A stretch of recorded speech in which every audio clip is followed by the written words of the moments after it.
Magandang umaga po sa ating lahat. Good morning po. Morning, church po. Magandang umaga po sa ating lahat. Ay naatasan na magbigay ng mensahe sa umaga ating pagpatuloy na pag-aaral sa mabuting balita tungkol sa kaligtasan o yung tinatawag nating Gospel of Jesus Christ sa ating team sa buong taon ito. Ang mundo po natin ay sobrang gulo. Kung mapapansin natin, maraming bansang nagkakagulo sa ngayon. Di po ba? Patuloy ang pag-aaway ng Israel at Palestine. At marami pang ibang mga bansa. Maraming leader ang nag-aaway, maraming tao ang patuloy na namumuhay sa kasamaan at kasalanan. Nakakalungkot lang na maging ang mga tinatawag nating mga Kristiyano kung minsan ay nakikibahagi sa takbo ng mundong ito. Patuloy ang diborsyo ng mga mag-aasawa, po ba? Yung mga kasal, mga hindi kasal na nagsasama, at pati yung mga parehas na lalaki at parehas na babae, di po ba, ay nagsasama. Ito ay mga ilan lamang sa napakaraming uri ng kasalanan sa mundong ito.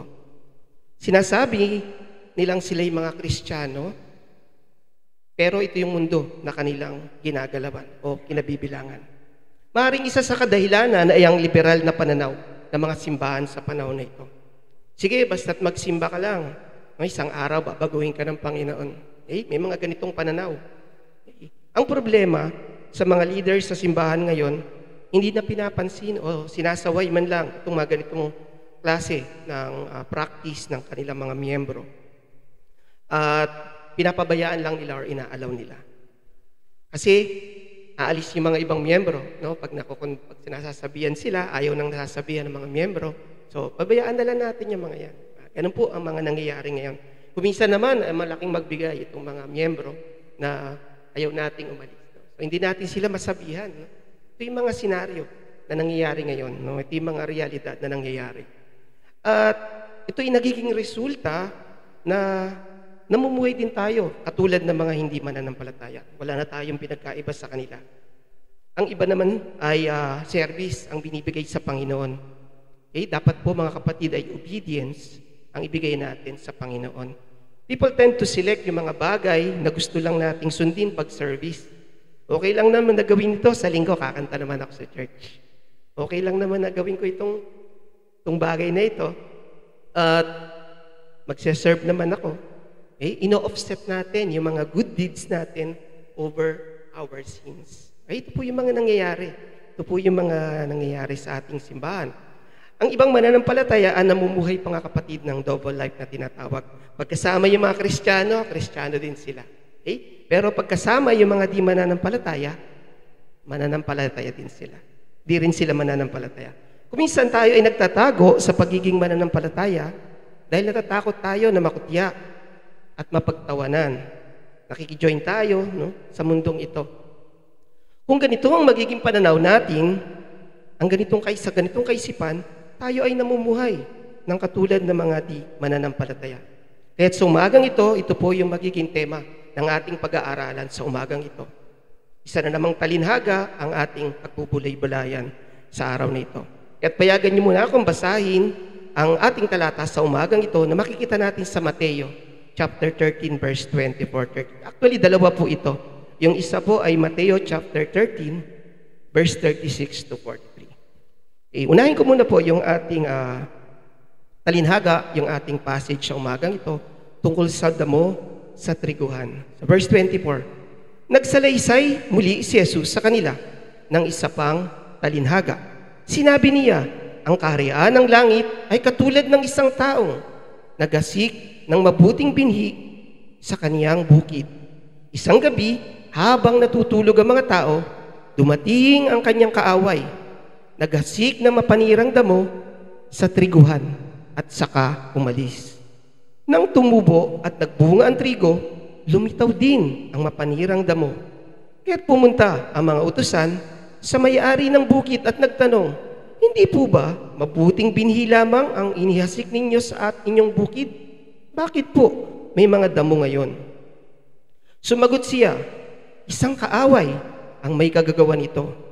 Tinanong siya ng mga utusan, bubunutin po ba namin ang mga damo?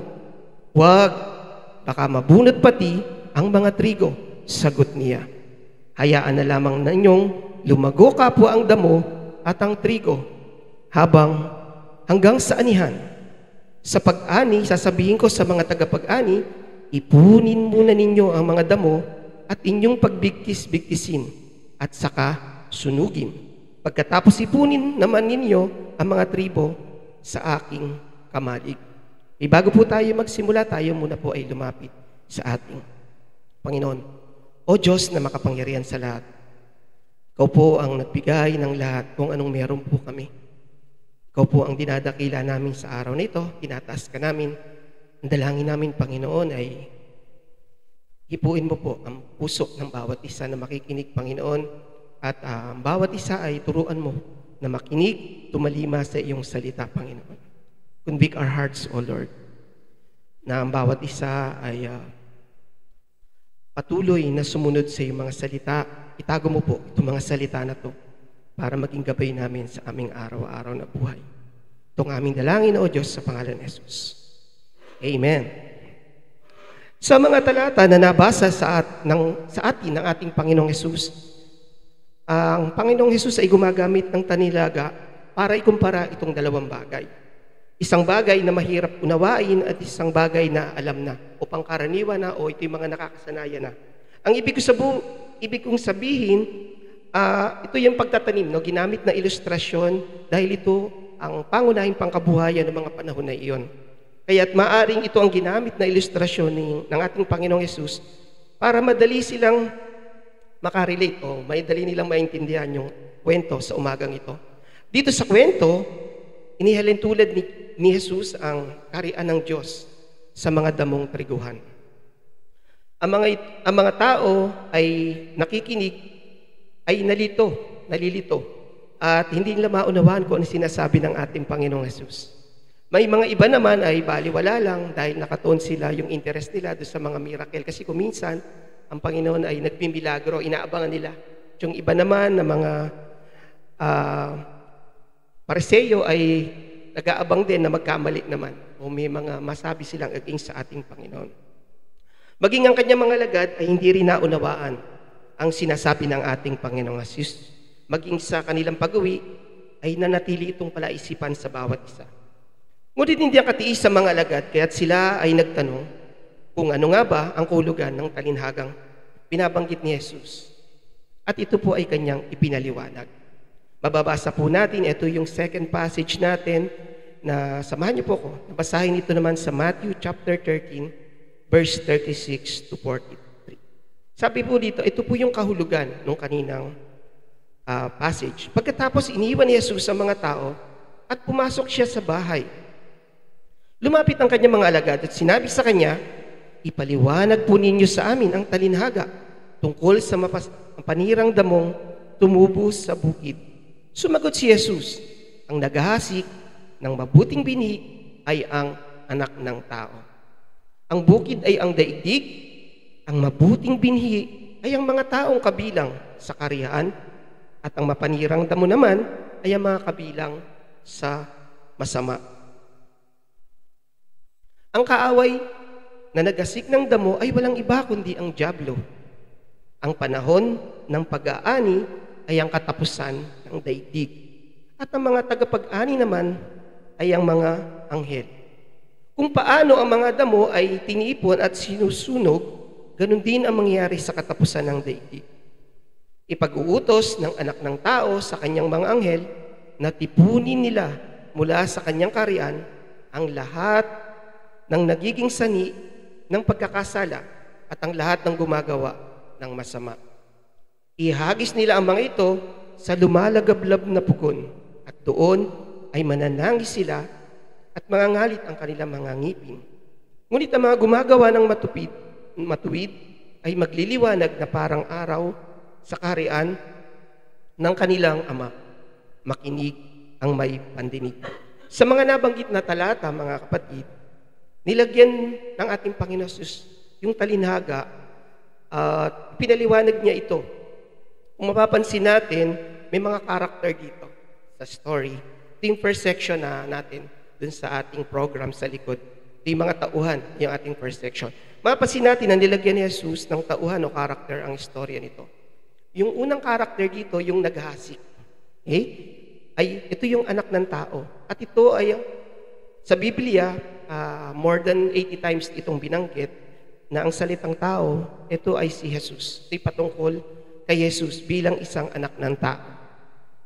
At ang makakatuwa nga dito, yung mga ibang reliyon, ito yung pinanghahawakan nila, no, na tao lamang, si Kristo. Dahil ito yung kanilang pananaw. Ngunit alam natin na si Jesus ay hindi lang tao nung nandito sa lupa. Siya ay 100% Diyos at 100% tao. Yun ang ating pinanghahawakan.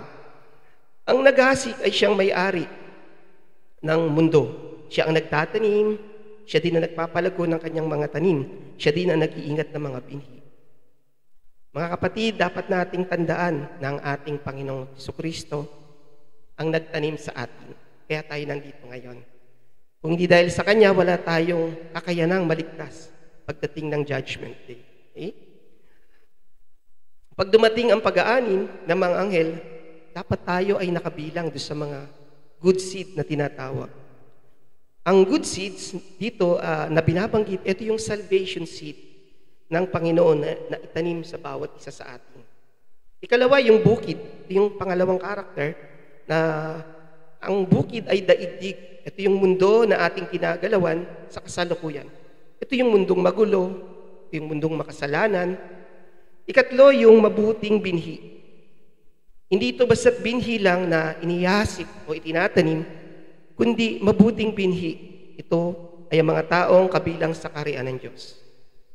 Ito ay ang mga taong tinanim ng ating Panginoong Hesus.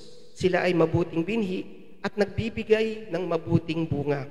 Sila ang tumanggap sa ating Panginoong Hesus bilang kanilang tagapagligtas. Ito ay ang mga taong nagsisi sa kanilang mga kasalanan, na-regenerate yung kanilang mga heart, at lumakad ng maayos at naayon sa salita ng Diyos. Ang mga mananampalataya ni Kristo, mga kapatid, hindi aksidente lang ito. Walang tao na pinanganak ng isang araw, mahal natin ang Panginoong Jesucristo. Nangyari lang ito dahil sa biyaya ng Diyos na sila ay binigyan ng Panginoon ng pananampalataya na maging ang mga masasamang binhi, maging sa mga masasamang binhi, ang mabuting binhi ay nagiging mabuting epekto. Ikaapat ay ang mapanirang damo. Naman ay ang kabilang sa mga masama at patay ang espiritu. Ito yung mga kapatid, yung mga unbeliever. Sila ay mga mapanirang tao na hindi nagdudulot ng mabuti. Sabi sa Matthew chapter 7 verse 18, yung bad tree cannot bear good fruits. Yung mga masamang ginawa natin na kasalanan, kailanman hindi ito magdudulot ng kabutihan. We should not live a double life in serving Christ. Pinag-aralan natin noong nakaraan kung paano dapat nating i-worship ang ating Panginoon. Sa Matthew chapter 22 verse 37, sabi, di ba? Pinag-aralan natin ito sa camp. You shall love the Lord, your God, with all your heart, with all your soul, with all your mind. Dapat kumpleto. Buong pagkatao natin, not partial, hindi tayo double life, not selective yung ating service. Ang gusto ng Panginoon, mahalin natin siya ng buo. On the other hand, may mga masamang tao din naman na maaaring magbago. Sila yung mga nakahalo o di pa nakikilala ang Panginoon. Sila ang mga tao na dapat nating ma-share ng gospel. Ito po kasi ang ating tema ng taon na to. Ito po yung ating mandate bilang mga Kristiyano. Hindi po optional ang instruction sa atin ng Panginoon. Sa Matthew chapter 28 verse 19, sabi ng Panginoon, di ba? Go. Di ba? Go therefore, ang sabi, and make disciples. Hindi sinasabi dito kila Peter, kila John, sige, pag may time kayo, daanan nyo sila. Sabihan nyo sila, sa Samaria, punta kayo hanggang makarating kayo sa Pilipinas. Hindi po ganoon ang sinabi. Diba? Very specific.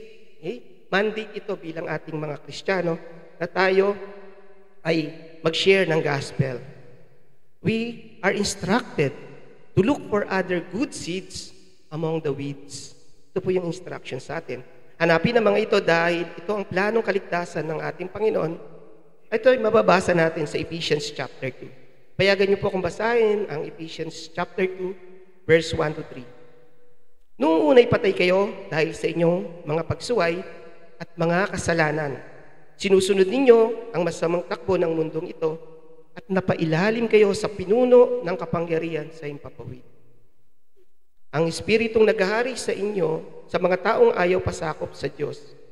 Ang totoo, tayong lahat ay dati ring namumuhay ayon sa pagnanasa ng ating laman at sumusunod sa mga hilig ng katawan at pag-iisip. Kaya't ang ating likas na kalagayan, kabilang tayo mga kapatid sa kinapupuotan ng Diyos. Tayo ay enemy of God. Ngunit sabi sa verse 4 to 6, subalit, napakasagana ng habag ng Diyos at napakadakila ng pag-ibig niya sa atin. Mga kapatid, tayo ay binuhay niyang kasama ni Kristo noong tayo'y mga patay pa dahil sa ating pagsuway at naligtas nga tayo dahil sa kanyang kagandahang loob. Dahil sa ating pakikipag-isa kay Kristo Jesus, tayo'y muling binuhay. Nakasama niya upang mamunong kasama niya sa kalangitan. Sa mga talata na nabanggit, may mga ibang masasamang damo, mga kapatid, na kailan maisama sa mga mabubuting binhi at ililigtas ng Panginoong Hesus sa takdang panahon. Kung maalala natin si Pablo, mga kapatid, ay isang murderer. O ba, mamamatay tao si Pablo bago siya naging isang mananampalataya ng ating Panginoon. Pero nang binigyan siya ng habag at pananampalataya ng Panginoon, nakita natin yung transformation ni Pablo at sa katunayan, ginugol niya ang kanyang buhay sa paglilingkod sa Panginoon. Hanggang sa yung mga pinaglilingkuran niya ay siya rin ang mga umusig sa kanya. Dahil mga kapatid, si Pablo ay siya siyang weed na naging weed. Okay? Isa siyang binhi, mabuting binhi. Ikalima ang kaaway na nagkasik ng masamang damo. Ito naman ay walang iba kundi ang dyablo. Alam po natin kung paano gumagalaw ang dyablo. Nililito niya ang mga tao dahil gusto niya magkamali at magkasala ang mga ito. Sabi sa Corinthians, 2 Corinthians chapter 11 verse 14, at hindi kataka-taka sapagkat si Satanas man ay nagpapanggap na isang anghel ng liwanag. Mga kapatid, ang dyablo ay deceiver. The devil can look good to hide his real identity. Ika-anim ang panahon ng pag-ani. Ito po yung ika-anim na karakter. At ang panahon ng pag-ani ay ang katapusan ng daigdig. Ito ang panahon na kung saan ang panahon ng paghukom ng ating Panginoong Hesus. Ngunit tayo ngayon ay nasa bukid pa o nasa mundong ito. Kasi itong judgment ng Panginoon, future pa ito, hindi pa ito nangyayari. Ngunit tayo ngayon na nasa bukid o sa mundo pa na ito, sa kasalukuyan, ang instruction sa atin ng Panginoon ay bagputulin yung mga masasamang damo na hayaan lumago kasama ang mga trigo. Okay? Ang mga hindi mananampalataya ay kasamang namumuhay natin sa kasalukuyan, yung mga hindi mananampalataya ay kasama ng mga mananampalataya. Ang mundo natin ay parehas lang na ating ginagalawan, yung mga trabaho natin, yung ating environment, at yung mga problema nila ay parehas din ang ating mga problema at sitwasyon. The only difference is our approach. At kung paano natin nag-deal dun sa ating buhay. The good seed trust in God, while weed trust themselves. Yung sarili nila, lakas ang kanilang sinasandalan. Ngunit yung mga mananampalataya ay Diyos lamang at wala nang iba. Tayo bilang mga mananampalataya o mga good seed, dapat tayong maging mabuting halimbawa at liwanag sa mga hindi mananampalataya. Ikapito, yung last character ay yung tagapag-ani naman ay ang mga anghel. Sila naman ang nagpapatupad ng utos. Mula sa lumang tipan hanggang sa pinakabagong tipan, ng mga anghel ay ang sundalo ng ating Panginoon. Isa sa instruction sa kanila ng Panginoong Hesus, ng ating Panginoong Hesus, sa verse 41, pinag-utos ng anak ng tao, pertaining to Christo, sa kanyang mga anghel na tipunin nila mula sa kanyang karian ang lahat ng naging sanhi ng pagkakasala ng lahat ng gumagawa ng masama. Ito yung judgment day, mga kapatid. At ang anghel ay naatasan na bigkisin, group, yung mga masamang damo at tumarap sa paghukom. Doon sa ating ikalawang section, doon sa ating program natin, ito yung kaparusahan. Okay, sa Matthew chapter 13, pa rin, verse 40, kung paano ang mga damo ay tinipon at sinunog, doon din ang mangyayari sa katapusan ng daigdig. Verse 41, pinag-utos ng anak ng tao sa kanyang mga anghel na tipunin nila mula sa kanyang kaharian ang lahat ng naging sani ng pagkakasala at lahat ng gumagawa ng masama. Ihahagis nila ang mga ito sa lumalagablab na pugon at doon ay mananangis sila at pangangalit ang kanilang mga ipin. Mula sa verse 30, verse 40 hanggang sa verse 42 ng chapter 30 ng Matthew, ay binigyan tayo ng preview kung ano ang mangyayaring kaparusahan sa mga masasamang damo sa darating ng panahon. Sabi sa verse 40, mga kapatid, mangyayari sa katapusan ng daigdig. Okay? This will be future or end times. This will be the judgment day. Dito ang Panginoong Jesus ang nagbigay ng direct instruction sa mga angels na sila ang mag-execute ng task dito sa judgment day.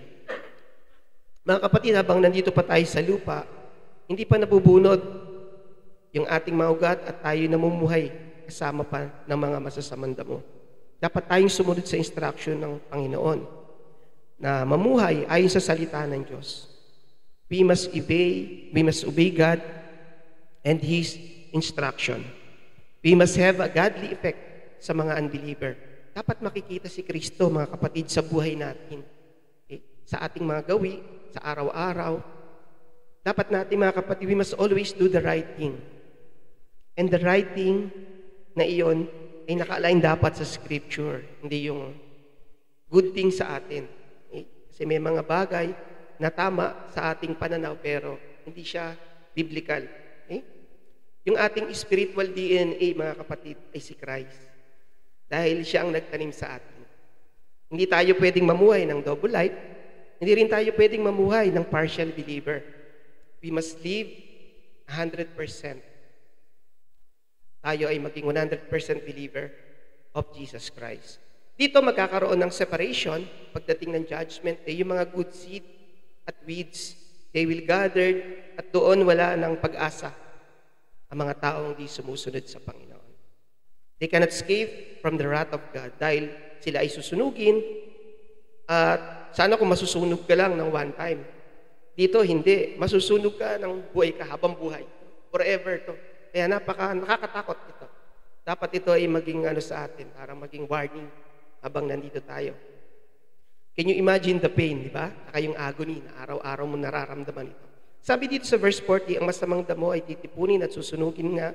Dito binanggit na magkakaroon ng separation at ang mabuting bunga ay may gantimpala. This is our third section. Dito sa third section sa ating program, yung gantimpala. Ngunit sabi sa verse 43, this will be the last verse, ngunit ang mga gumagawa ng matuwid ay magliliwanag na parang araw sa kaharian ng kanilang Ama, makinig ang may pandinig. Ang verse 43, mga kapatid, ito yung naglalarawan ng glory ng ating Panginoon. We will reap the crown of glory na ipinangako sa atin ng Panginoon sa 1 Peter chapter 5, verse 4. The reward will be given to those good seeds. Para sa ating mga mananampalataya, naunawaan natin ito, na pag binanggit ang kaharian ng Diyos o ang lugar na kung saan pagdating ng panahon ay makakasama natin ang ating Panginoon. At ito ang hinihintay, mga kapatid, ng lahat ng mananampalataya, maging ng mga unang panahon. Sa ating pagtatapos, mga kapatid, tayo po ay atin pong ipinagkatiwala ang buhay natin kay Kristo at tinanggap natin siya bilang tagapagligtas. At pag ito ay pagpapatunay na tayo ay natamnan, mga kapatid, ng mabuting binhi. Dahil sa mabuting binhi ay ang kaligtasan na pinagkaloob ni Jesus. At bilang kaisa na ni Kristo, ng bawat isa, mga kapatid, ay dapat mamuhay ng may takot at paggalang sa Diyos. Ang bawat manampalataya ay gumagawa ng kabutihan sa kapwa kahit hindi naman sila mabuti sa iyo. Diba? Ang mananampalataya ay natamnan ng mabuting binhi ay dapat maging magpakumbaba. Hindi tayo mayabang, palalo, tayo ay mapagmahal sa kapwa. Okay? Ito po yung mensahe natin sa umagang ito. At Sana po nakatulong po ito sa atin bilang isang tayo pong lahat ay manalangin. Panginoon, maraming salamat sa iyong salita. Tunay nga, O Diyos, na malaman namin na pagdating ng panahon, makakasama ka namin. Ito isang napakasayang araw, Panginoon. Ngunit habang nandito kami, dalangin namin, O Diyos, ang gabay mo. Salamat, O Diyos, sa kasiguraduhan, sa salvation seed na binigay mo sa bawat isa sa amin. Na darating ang araw kami ay magkakaroon ng reward, O Diyos. Ngunit habang nandito pa kami sa lupa, tulungan mo kami, O Diyos, na labanan ang mga kasalanan. Mamuhay kaming hindi nag-double life, O Diyos. Mamuhay kami na hindi umaayon sa mundong ito, pagkos sumusunod sa iyong mga salita. Tulungan mo kami, O Diyos, na sa mga bagay na ginagawa namin, Panginoon, na alam namin ang aming kalakasan, Panginoon, ay sa iyo lamang magmumula. We entrust our lives, O Lord. This is our prayer in Jesus' name. Amen.